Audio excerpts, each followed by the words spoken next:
देखिए जी, इस वक्त मैं मौजूद हूँ कराची एयरपोर्ट पे। जिस तरह खैबर पख्तूनख्वा सीएम कराची आमद हो रही थी, मगर अभी बताया जा रहा है कि उनकी जो फ़्लाइट है ताख़िर का शिकार होने की वजह पर, जिस तरह वो कह रहे थे कि 11:15 पे वो कराची सफ़र करने के बाद कराची पहुँचेंगे, मगर अब बताया जा रहा है उनकी फ़्लाइट जो है ताख़िर का शिकार होने के बाद 12:35 पे कराची पहुँचेंगे। ये सूरत हाल आप देख सकते हैं कराची के जो नज़दीक एयरपोर्ट के जो नज़दीक रोड्स है, वहाँ पर एजेंसी, वहाँ पर पुलिस की भारी नफरी पहुँच चुकी है। यहाँ पर कारकुन का आप जोश और जज्बा देख सकते हैं।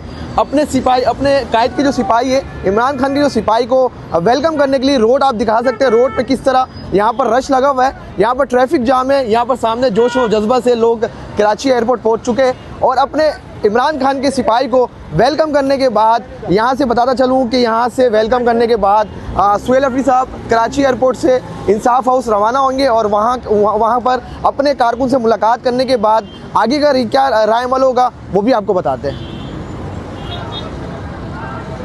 ठीक है।